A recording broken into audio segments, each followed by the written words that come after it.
Welcome to the Hispanic Serving Institution STEM Hub Summer Webinar Series.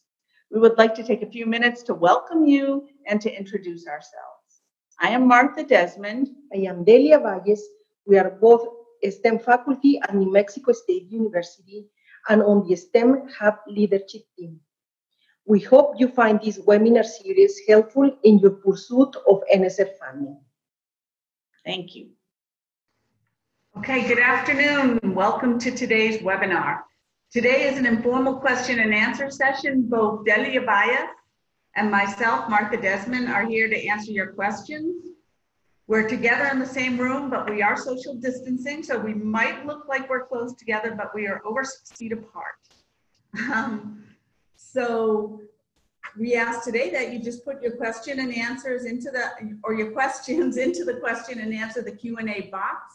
And all other comments can go into the chat. Please feel free to ask any questions that you have related to the NSF solicitation and your proposal development. And I also remind you that it's always wise to also reach out to the program officer. So it looks like it's already started. So first question, it was mentioned that an administrator in the team is a good idea. What is the specific duty for such a team member? What is the specific role? So I'm familiar with many folks, including their academic dean on a team, and it could be either on the as a co-PI, or it could also be as a key personnel. And that person would help oversee things such as articulation agreements with two-year institutions, help overseeing the transfer rate, giving advice on how to move forward in certain directions. You know, the role of the specific person is really up to you. And a lot of times those folks might be there for guidance and support more than anything else. There's one more thing that can be added in here, which is in the sustainability plan, that will help a lot on institutionalizing anything that you might want to sustain, such as maybe a curriculum development and maybe some activities that can be actually carry on after that the grant is actually funded. And so while folks are thinking of other questions, I want to revisit also one question from last week where someone asked if they're at an institution that's eligible for a track 2, is there anything wrong or prohibiting them with submitting a track 1? And the answer is absolutely not. But sometimes you might think of strategy, and the wisest strategy, if your institution does not have a lot of NSF experience, might be to submit the track 2 first. And the whole goal of that track 2 is to prepare you for the submission of a track 1. And think about it, you could put in $300,000 for your track 2 proposal, which would get you ready for the submission of your $2.5 million track 1 proposal. And that's really one of the goals of NSF is for folks to use the track 2 to help them prepare for the track 1 submission. There's also a information that you need to, some people have been asking questions about the letters of a support. That remember, the letters of support are not accepted by the National Science Foundation. The letters are letters that people actually showing people that people can contribute on a specific thing in your proposal. And people have been asking us to send them samples of letters of support, or of letters of contributions. So one of the things that we highly recommend that it's not like we have samples, but the NSF call specifically in the PAPPG specifically say what to put in the letter. You don't have to put in there every single detail about the collaborations that you have with another person or an institution. The collaborations are described in the project description as well as, or depending on where you actually having those collaboration, either in your project description or in the facilities, equipment and other resources, either to places, that's where you describe the collaboration when you have. You don't have to include it in your letter. You just need to say, I'm collaborating with this person, and this is and say a little bit about it, but essentially the whole description has to be in the project description, like we mentioned. Okay, Thank you. Here's another question. What is an appropriate budget plan for PI and co-PIs when it comes to course buyout and summer salary for the HSI STEM to fulfill the grant proposal goal? And again, whatever you request really needs to be within the scope of whatever your project is and your budget is. But I've been on grants where there've been a number of co-PIs and key personnel who have, when you bring people on your team, there's got to be something in that to keep them on that team and active on that team. And a lot of times that could be some sort of summer salary or buyout for a course.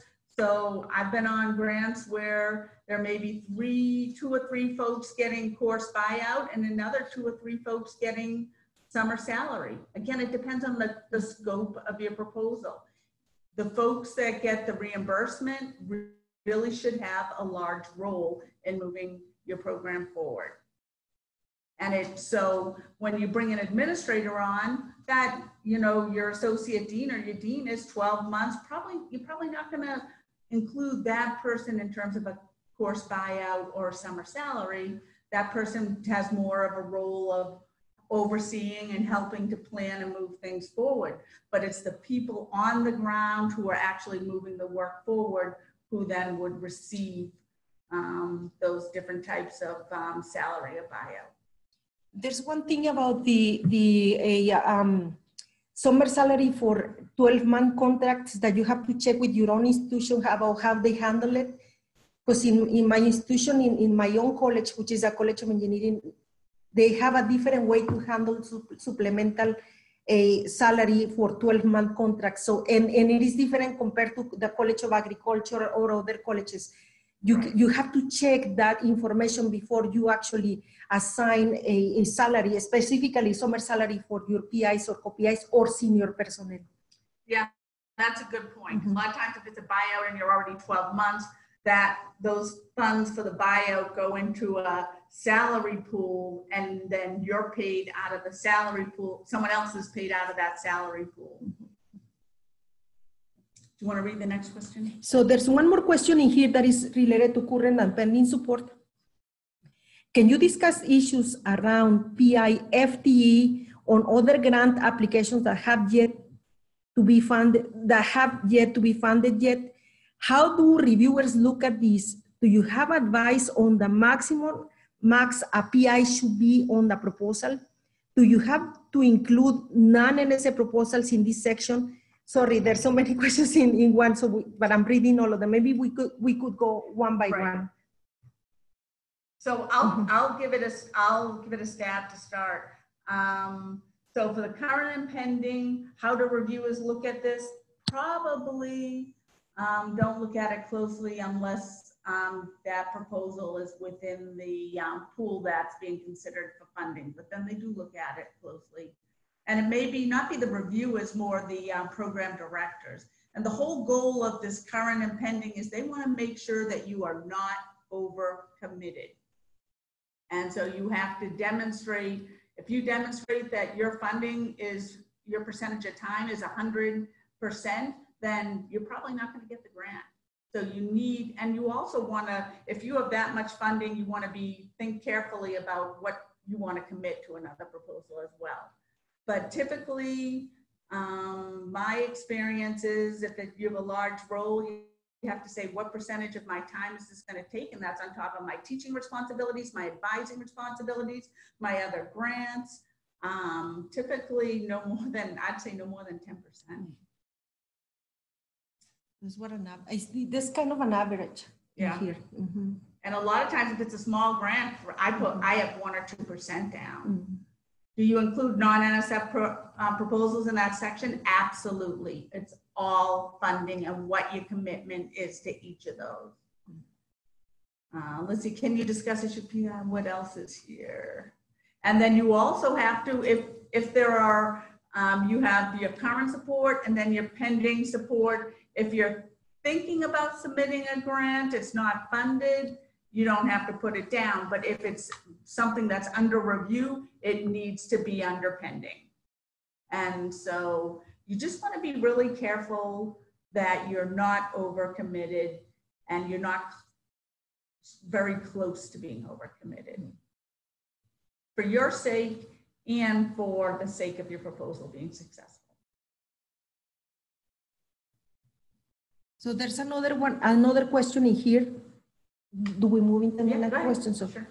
is it a negative view for a proposal that has no STEM education, copy but only engineering faculty involved?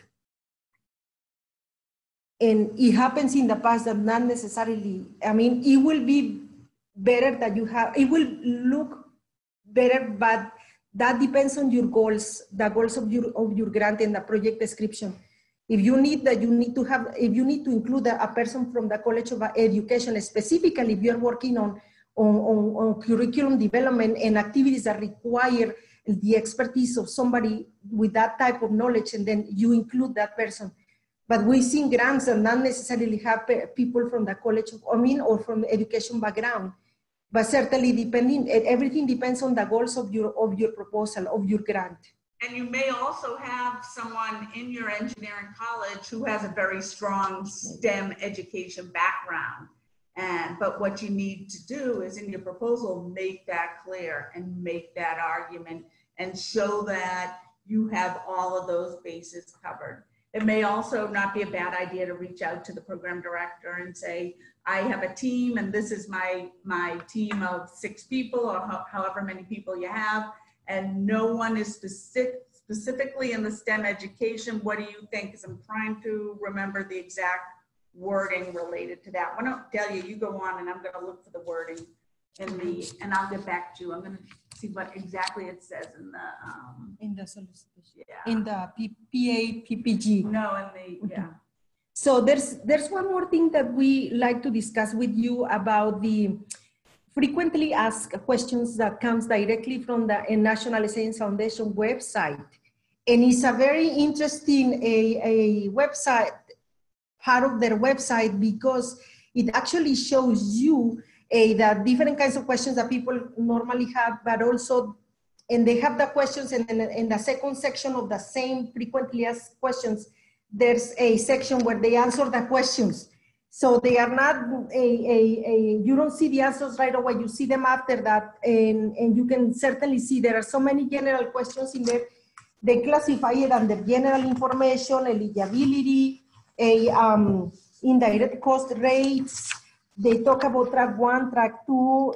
They also have information about the evaluator, the evaluation plan. A lot of people seems to have many questions related to the evaluation or evaluator included in the proposal. And some people have been asking if the PI can be an evaluator. Certainly you have to know, you need to, there are specific rules in the guidelines where you need to see what the qualifications of the evaluator most likely is, depending of the grant. Some grants require an external evaluator. Sometimes you can actually have an evaluator that is located at your institution, but everything depends on the grant, what they actually allow you to do.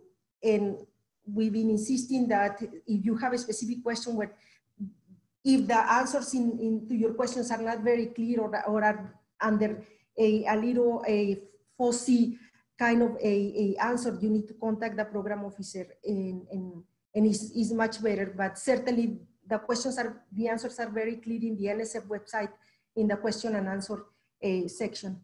I want to go back to, and when we're talking about your team, and this is in the solicitation on page 13. And what it says, and this is, where did it go? I'm scrolling down. It talks specifically about, you want to share hold on. Yeah, no, I'm just going to read it. Okay.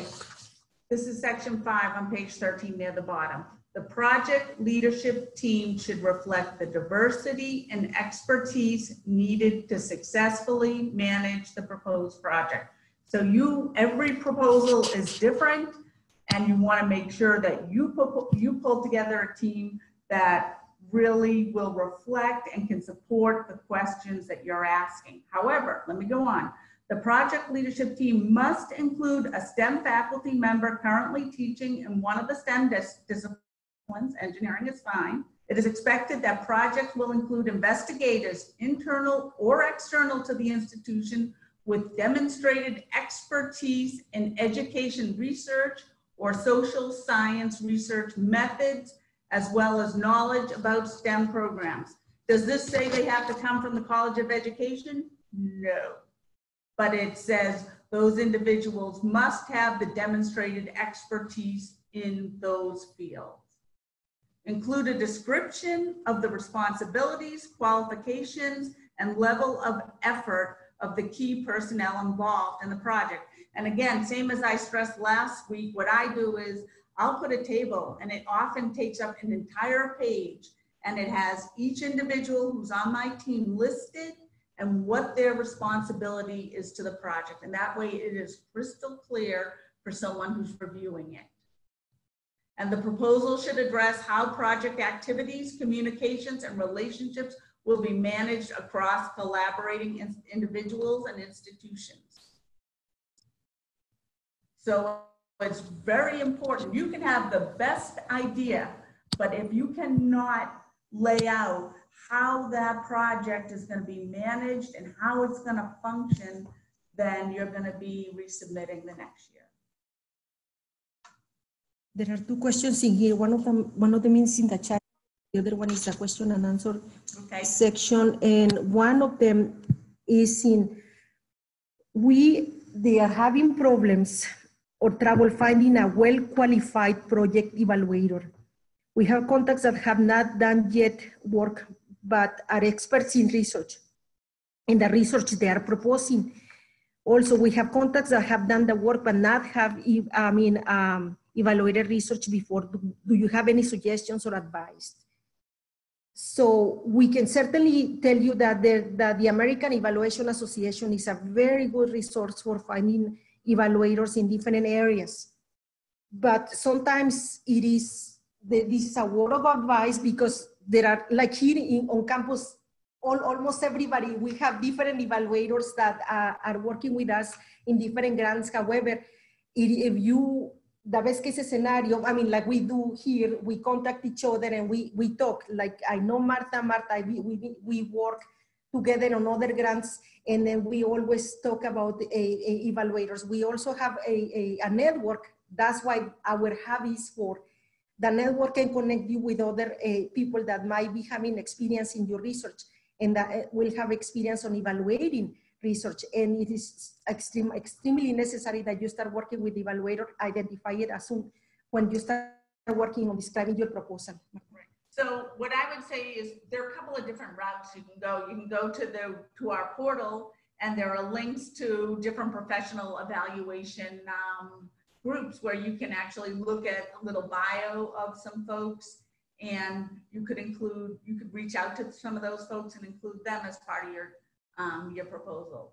The other option is, last time someone asked, does the evaluator have to be external to your institution? And the answer, of course, is no, they don't, but you need to actually be careful that they're external to your proposal.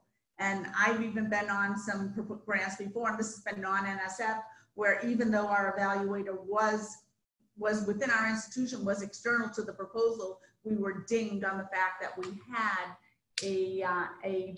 an evaluator from the same institution. So you want to be careful.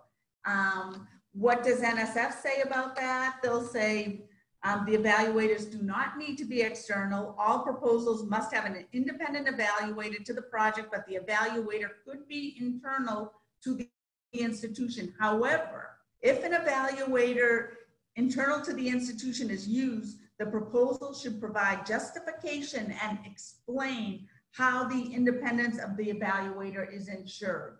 So that is critically important. The other thing is, like here, we're down in southern New Mexico, so I have also tapped into the University of Texas at El Paso for evaluators. I've looked up to folks in Albuquerque. And as Delia also suggested, we just talk to other people in our network and say, hey, who do you use for evaluation and how has that worked out? And the other thing you need to remember is it's really important to, if you're submitting in September, you need to have your evaluator on board now. And the reason for that is, you know, Bill, and you need to start talking to them about, you know, what your expectation is. And then based on that, they're going to tell you how much that is going to cost you. And they should also be contributing to your proposal now. They can put that evaluation section together. And if it's a good evaluator, they're going to want to do that. They can help you identifying your research questions as well. Certainly, they need to start working with you as we speak. There is one more question in here, Marta. This is about the budget. Okay. They say, for budget, when it comes to curriculum development, as part of the grant, can educational standalone equipment be purchased? And is there any limit? I think if you're going to purchase equipment, of course, it depends on, I would run it by the program director. And, you know, and just say, as part of my grant, we need to purchase a Logitech camera for video conferencing, or I need to purchase X number of computers or little mini laptops for students. And again, you need to justify and I would ask ahead of time, is this a reasonable expense? Also software as well. And software as well, yeah. Well, certainly. And anything you do or anything you're going to purchase, just make sure it's absolutely justified in your proposal. Why is it critical, you know, that you purchase this equipment for the success of the students in your program? And there's also a limit on the amount that you can spend on equipment. So you need to check that. Because sometimes people, I don't know, like in my area, people tend to look for a 3D printer or additive manufacturing equipment. And some of them might be very expensive, but some of them might not be very expensive, depending on the objectives of your proposal. Some of them have to be a tag under your institution. And then that depends on the limit, the equipment limit. So be aware that you need to speak not just with the program officer about this, but also with the person that is helping you or putting together the budget, and see how you are going to justify and where to place that one in the budget. And a smart thing to do, what I try to do is when things like that, you maybe is negotiate with your dean as well. Go to your dean and say, hey, we need this equipment as part of our grant. If you pay for half of it, we'll put the other half on the grant. And, oh, well, no, I'm sorry, take that back. But NSF, you can't do that. That would be cost share. Cost share. But that, no, you can't. But you can negotiate some things and put it in a statement under facilities and other resources that your college is going to support that, but it cannot be in the grant. And I'm sorry for saying that. Okay, here's another, is that everything with that question? Yep. Here's another question. Why is NSF only funding 15 grants nationwide? During these difficult times for colleges and universities, it is hard to put the time and effort into developing a grant that has a very slim chance of being successful. Well, I think that's a question you'd have to ask the program officers. We can't ask that, but it's also, it's a budget, you know, and that's the congressional budget that they receive. And so until they receive more money, they're not going to be able to fund more. I think the thing to think about when I write a grant like this, my attitude is not whether or not it will be successful, it's when it's going to be successful. And it may not be successful the first year, you might just get some good feedback. But that puts you in a position to then be successful the following year. And so that's why we've been inviting a previous or current awardees as webinar speakers, because they have a lot of experience on submitting their proposals and being successful. So we are providing you with their contact information, like Dr. Garcia is one of them, Dr. Racelis is another one, Dr. K. all of them have been successful on getting this type of grant, the HSI grant. So we highly suggest you to get in touch with them, send them an email, or call them, say, can we talk to you? Can we share this information with you? And they can certainly guide you because they have been getting this grant. And some of them, they get it right away. Some of them, you have to apply it for the second time. But you apply for the second time, then we will have another webinar about it. But if you're applying for the first time, we highly suggest you to contact the webinar speakers that we've been having in this webinar series. Absolutely. And the other thing is go to your budget office and find out who else has received an HSI, NSF HSI at your institution, if anyone has, and if they have, or at an institution nearby, sit down with them and talk about it.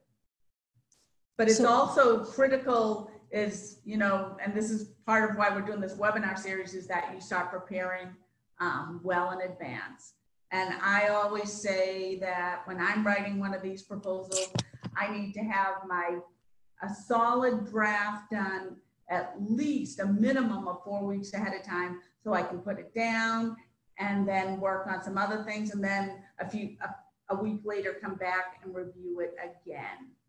But it's really a 3-month process from start, for me anyway, from start to finishing a proposal. You've got to be able to give it time, and that's living and breathing it. So, you know, if you're going to take this on, you really want to take it on with the attitude that I'm going to do this and I'm going to do it right. And it is a learning process. And that's also why I suggest if you're at a track 2, and if you're at an institution that's eligible for track 2, starting with a track 2 might be the smartest way to go, because you learn a lot, you get that funding, it gives you seed money for a larger proposal. And then after 3 years, you're ready, you have data to support your larger proposal, and you can move forward with that larger proposal.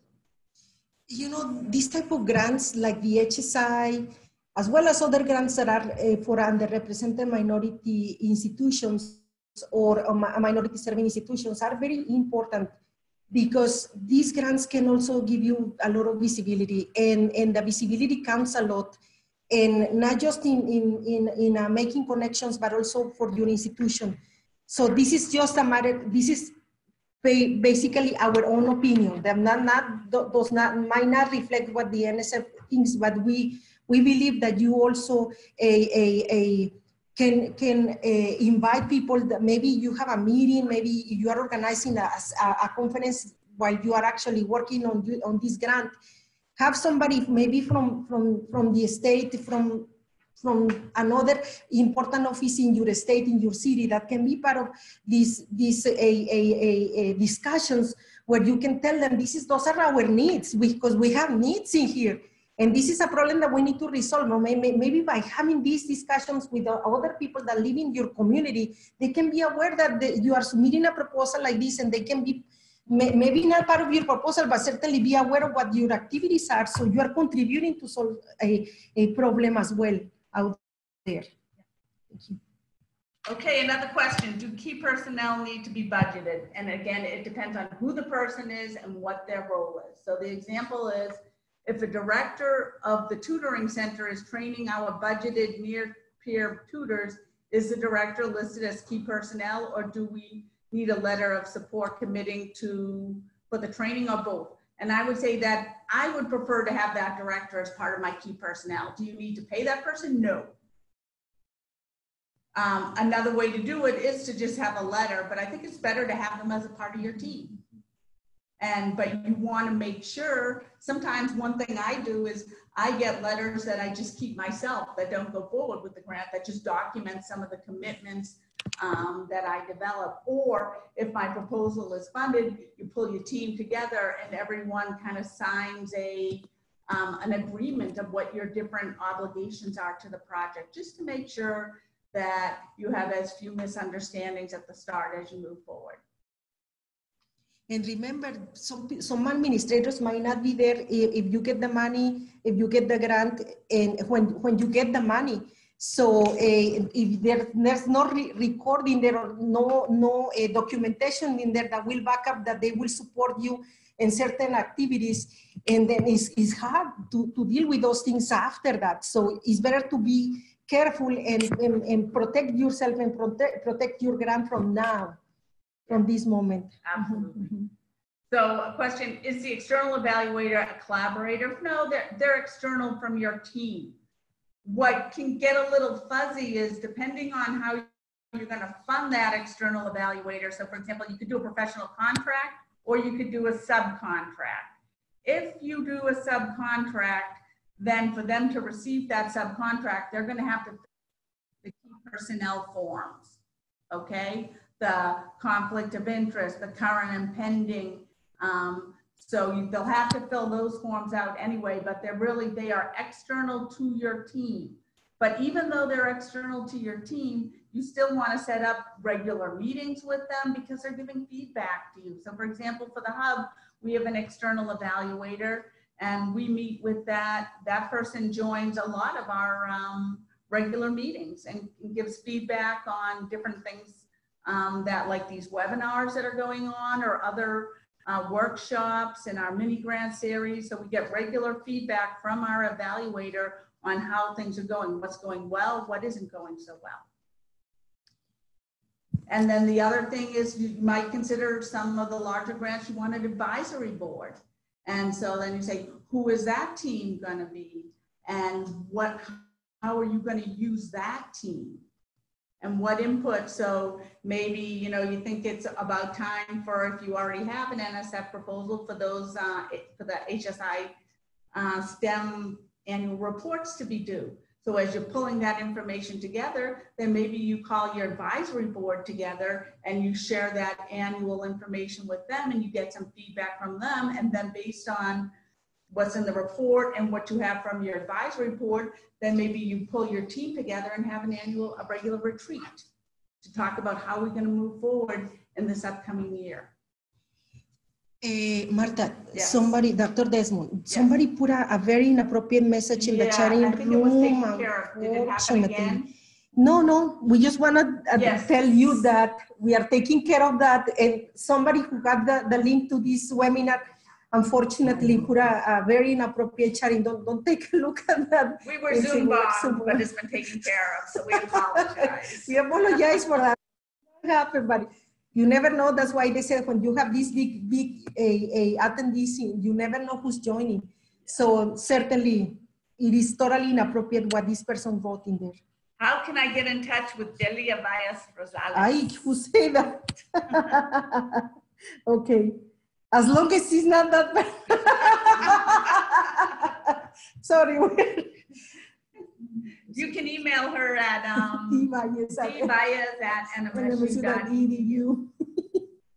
All right, here's another. Is this a different, so if the external evaluator is separate from the team, can that person be from the same college? I would be very careful with that, and I would actually reach out to the program officer. According to NSF, they'll say, yes, that person can be from the same college, but you have to absolutely demonstrate how this individual is external to your team. You should be very careful there. Our research office would not be a part of the team, but might provide research we need. Could that office also provide external evaluation? No. The research office can provide information that you might need. It might be that you write into your grant that you're going to get regular data from your research institution that you can use to examine some of the questions that you're asking related to STEM education, but that office should not be your evaluator. You want someone who has demonstrated experience in evaluation. There are two questions in here. One, what is the submission of that deadline for track 2? It is the same as track 1, and it is the 3rd Wednesday, I believe, in September. Mm-hmm. And there's another question. What is the project longevity of the NSF HSI program? That is, how many more calls for proposal in September can we expect? We don't know the answer to the longevity of the program. Hopefully it'll keep on going indefinitely, and that we can expect there's going to be an annual call in the middle of September, and that's what I would go on. So get your proposal out there, get some good feedback on it, or it gets accepted. But if you have good feedback, it's not all lost. And we've all been through that where we pour our heart and soul into a project and it gets rejected, but you have to take that feedback and learn from it, because a lot of times that advice is right on target. And how do you adjust accordingly? There's another, can you clarify the only funding 15 grants nationwide? We already did that. We already did that, yeah. no? And that's, Okay, so let's see. What is the estimated start date if awarded? The estimated start date, if awarded, typically is the beginning of the fall semester, maybe September 1. So how about the question ahead of that? Did we use the one on the budget? For budget, Yes. when it comes to curriculum development as part of the grant, can educational standalone equipment, I guess, did we already we addressed that, be purchased? It can be purchased. Okay. But again, you should double check with the program officer, and you need to absolutely justify equipment. Okay, what else?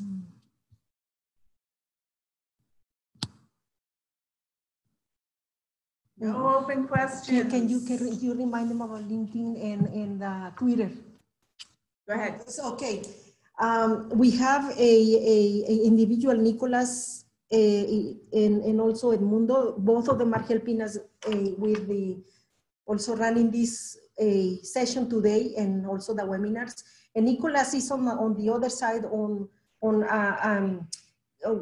observing and the comments in Twitter. So we have a Twitter and we also have LinkedIn. If you want to make comments in there and add your suggestions, not necessarily questions. The questions are right now for us in here. But if you have comments and any other thing that you want to discuss, not discuss, to talk about it, you are more than welcome to use Twitter or LinkedIn. Please go ahead and do that. Okay, another question. My question about 15 awards wasn't answered. Will the HSI program only fund 15 awards? As of now, yes. It's 5 awards go to track 2 and 10 awards go to track 1.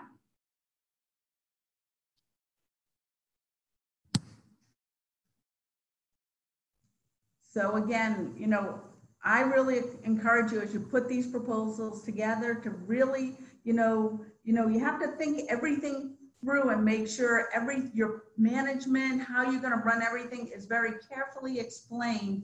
And there is nothing better than a couple of nice figures that can explain your research questions or your direction, and also a few tables that say, here's my advisory board, here are my key personnel, here are the roles of these folks. If you're partnering with industry or agencies, you need letters that demonstrate that they are committed to be a part of that. And typically you'll take all those letters and make them into one PDF and attach them. But then I will also take those collaborators and make a table and say who they are and what their role is in the project. Including the ones in the advisory board. There was another question that was sent. And advisory boards are good, and they're there to help you. And then you have to be very specific in the proposal, what they are going to do, how they will contribute to your proposal. And like we said again, you don't have to describe all of this description in your letter. You just need to have this letter, or maybe a list of all of the advisory boards in there. Everybody will sign in there, and make only one list and one letterhead in there saying, this is the people that will be working with us on the advisory board. But in that description, on the project description, that's what you will say. This is how you will participate. They will collaborate with us. And also, I don't think I need to say this, but I'll just say, in these strange times that we're in right now, it is really to your advantage to have in your proposal, how are you going to deal with the current situation for teaching, and how are you going to continue to mentor students when some of them are remote, and what tools are you going to use, and make sure that that is in there and a part of your proposal. Yeah, many activities have been evolving, and we heard about conferences that have been very well known nationwide that will be either canceled or going through virtually. So this is a time to think about innovative ways to teach and innovative ways for the students to do research. As a matter of fact, one of the unfortunately I cannot say the name of that conference, but it's going to be most likely canceled because it's a research conference. The students, many undergraduate students specifically right now are having difficulties to do research, as you can tell right away. So why not being more creative and see how they will keep working with you on your projects, how they will be working with you since they don't have access to the laboratories, but what else they can do. So there are things that you still need to think about, and then those some of the things that are encouraged that you start thinking out of the box to propose for this HSI. We have a couple of questions in the chat too. So one is, how quickly will proposals be reviewed? The program review process takes approximately did someone answer that? 6 months, and sometimes it's a little quicker than that.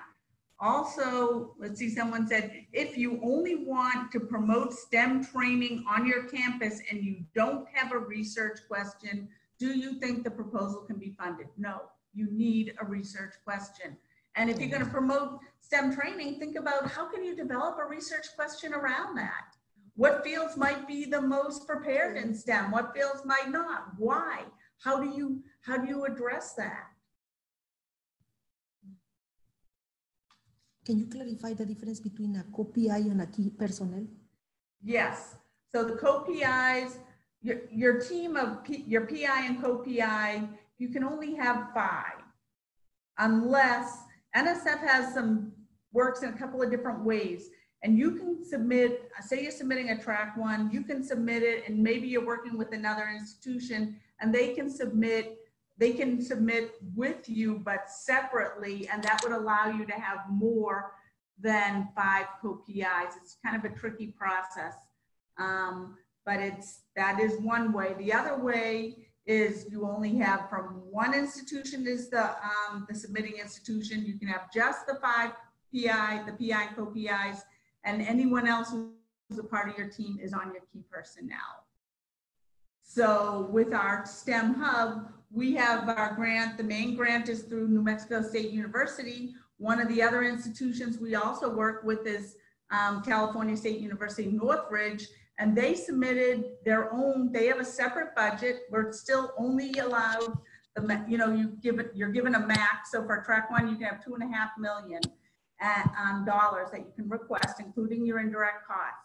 And if you're submitting with another institution and you're each submitting separately, but you're part of one team, the lead institution submits most of the documentation, and then there's just some budget and other forms that the collaborating institution submits. If you do it that way, you could have a PI and 4 co-PIs at the one lead institution, and you can have additional PI and up to 4 co-PIs at the collaborating institution. It's a little confusing, but that is one way you can do it. The other way you can do it is, again, you just have the one institution submit and you do subcontracts with the other institutions you work with. And if you go that route, you can have 1 PI, 4 co-PIs, everyone else falls under key personnel who's essential to the function of your proposal.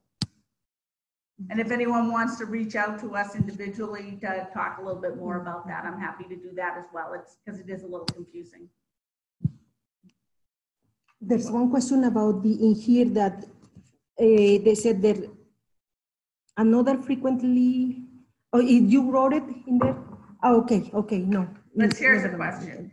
NSF often requires dissemination of findings from a grant project. Do you recommend specific journals or websites for sharing results related to the HSI STEM? Would HSI STEM, would the hub be a good site for sharing findings?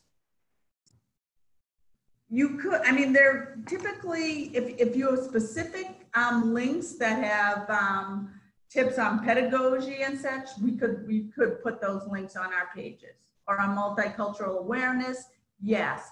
But a lot of times when you're talking about dissemination, it's presenting at conferences, it's publishing your research in journals. Are there specific journals? No, it would be the journal, any of the education journals or journals that are specific to your field. But there are conferences like the interventions is one, the American Society for Engineering Education, if your proposal is more of an engineering side. But there are others. You can even go to HAKU, and that could be the other option. SAGNAS is another one. Yes. Mm-hmm. So there are a lot of venues for, and it could even be a consortium, a statewide consortium meeting where you're presenting some of your results. You know, and what I say is think out of the box and try to be a little creative. And instead of trying to do what everybody else does, try to do something that makes you stand out. There's one question here. There is the PIs are responsible for how the funding is expended and for meeting outcomes. They make decisions on the grant. Key personnel are not responsible for the grant and do not make decisions. Yeah, that's well, I'm actually a key personnel in. Yeah, that's true. In this grant, in the HSA grant. Yes, certainly I don't make decisions, but I'm participating on most of the activities in the grant. So certainly it is and possible. Really, it's up to you on how you pull your team together and how you want your team to function. Mm-hmm. How important are evidence-based practices and incorporating these into the program design? They're critical. And so when you're setting up your research questions and testing them, you want to build those questions on data that's already out there and make that a part of what your project design is. The research questions should inform the research community about some relevant innovation that is hopefully successful in bringing about a desirable change, such as, oh my God, my question. All right, so the research question should inform the research community about some relevant innovation that is hopefully successful in bringing about a desirable change, such as improved self-efficacy or learner sense of belonging, leading to increased retention and attainment. That's a mouthful, and that's right on. How much can we build upon what's been done versus a whole new research question and or research design? Yeah, that's a good question, Otto. I think it really depends on where you're going with your proposal. I like to think, you know, you want to build on things that have worked successfully, but then maybe you want to think about, okay, you know, you want to say, but here's something that's successful, but how can I do something that's a little different that achieves that? How can I engage, you know, we know student engagement and experiential learning is really important in terms of the development of students and really engaging students in their field. But what might be some new ways to do that and how can you test that? So you want to base it on the science and what we know works, but then you also want to think outside the box and say, what can I do that's new and creative that's really going to excite students to learn in my chosen field? What are sources of evidence, or what are sources of evidence-based practices that will be pursued to NSF or persuasive to NSF? I would say sources of evidence-based practices would be literature, would be, you know, where you have published literature that's peer-reviewed. Statistical data as well. Yeah. Mm-hmm. So that's another. But and it could be some unpublished data that's, you know, that you could get from your institution, and you could get from, that's a good point, Dr. Valles. You could get data from your institution that you could analyze and show that here's a gap that we need to address. All right, everything's jumping around. Let's see where we met.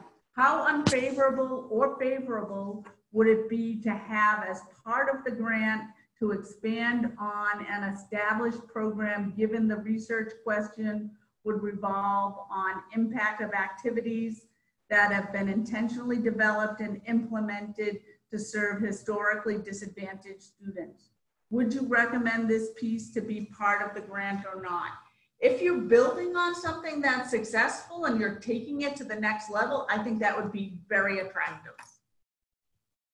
If you're just going to do the same old of what's been done, you want, as long as you're expanding and you're taking it to a new level, that's going to be very favorable. And I would definitely recommend you include that. And that's why it is extremely, it's required that you actually describe your previous funding to NSF.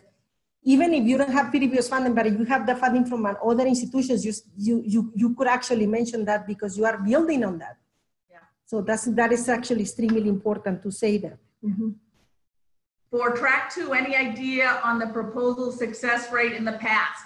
Many thanks. No, I don't, but here, you know, I would reach out to the program officers and ask, and I would say 80% of the people who we talk to who are submitting to track 1.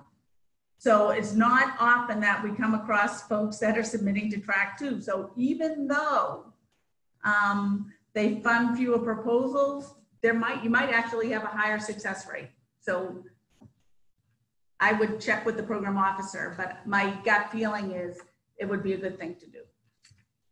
Okay, does it weaken your proposal if you have a large collaborative multi-institutional proposal and have a full-time FTE project director or project coordinator under key personnel who is yet to be hired? No. Is it better to just have more PIs? No, absolutely not. If you have a large proposal, having funding the position yet to be filled for a project coordinator or a project manager is I would think a good thing, and that would be an asset to your proposal. My questions are moving. Does literature have to come from the What Works Clearinghouse? No. And the next one is very related to that. So it doesn't need to meet I don't know what the What Works Clearinghouse standing is. So let me search for that. So, you know, I think what's important is that you're using peer review, published information. And as Dr. Bias also pointed out, if you're gonna, you know, we always get preliminary data from requests. A lot of times these solicitations ask for certain data too. And this one doesn't, but you know, it's wise to say, okay, what are the graduation rates? What are the retention rates at the institutions that you're targeting? And how have they changed over time? What trajectory are they going in? And with your proposal in certain fields, how do you expect to impact that? And so you can go back and look at what those retention or graduation rates have been, or transfer rates, and also maybe look at the differences among some of the institutions you're looking at and kind of ask why you're seeing some of the things you're seeing. Well, you know, I found the website for Find What Works based on the evidence. And I think we are going to analyze, and maybe we might actually post it on our portal as a resource. It seems to be a very resourceful website. So thank you for actually mentioning that. We will actually analyze it and include it in our portal. Excellent, thank you. All right, I see a question in the chat here. Okay, my institution is submitting a proposal to the STEM program. Can we also submit a proposal to the HSI program? Absolutely. Oh, someone already said that. Yes, I see they're being answered. Okay. Yeah, all right, we have a few more minutes. Is any more questions? So I just wanted to add a little more about this data. Some institutions, like in our case, we have a center for data, a sponsored data center, but if you don't have a center like that at your institution, and it is actually absolutely necessary that you approach somebody out there that can have something like that. Maybe it is from the research grants and contracts, or maybe is the VP for research, or maybe somebody that can have information like that. All of the institutions, specifically at the community college levels, you have data. Yes. So we have Yes. this office of the institutional analysis. And so when typically you're going to put a proposal in ahead of time, you might request certain data from them on student retention rates or graduation rates, or if it's at STEM, it might be on students with financial need. Most institutions, 2-year and 4-year, have this office in some way, shape, or form. And all of this information is also available on iPads, which is, and it just, you go on to that site, you type in your, can you look up the URL for that? You type your institution in that you're of interest, and it can give you some of the basic information on the stats of that institution. And you can go back in time, you can look at it over 5 years, 10 years. And what are the retention rates? What are the graduation rates? What are the breakdown of students in terms of gender, in terms of ethnicity, full-time students, part-time students, students with financial need, who gets Pell Grants, who gets other types of grants. And so there's just a wealth of information that's out there. So when you're putting these proposals together, you really should be looking at what that data is and how that data can help you with your proposal. And there's, you know, at the very least, you can make some nice graphs that kind of demonstrate the need that you have in your text and back you up. I'm not finding it, but we will actually post it. Yeah, it should be, hold on, it's just iPads. Hold on, let me get it. Yeah. It's the answer. I'm trying to think of what it stands for. We'll definitely post it on our portal. It's the Integrated Post-Secondary Education Data System. All right, let's see. Actually, thank you, Nora. Nora says that the clearinghouse is required by Title V. Oh, really? Yes, Okay. as a matter of fact. Okay. Thank you. Now I'm going to type in the chat the iPads. There it is. It's nces.ed.gov/iPads/ Data center. iPads data center. Oh, I sent it privately. Okay, thanks. Integrated post-secondary education data system. Oh, actually, can I share a web link? I mean, a website on there. Yeah. Here, let's see if I can bring this up. Too many things open on my screen. Is there any other question that you might want to ask us? The time is almost gone, so you are. Here's the Perfect. iPads website as well. So the National Center for Education Statistics. And has pretty much all institutions on there.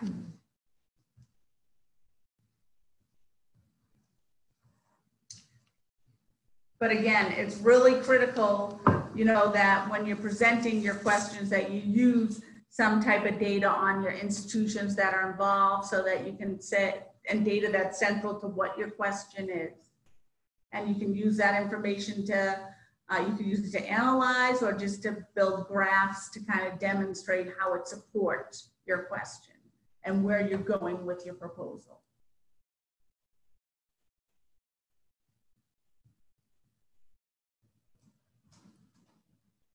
Okay, one more.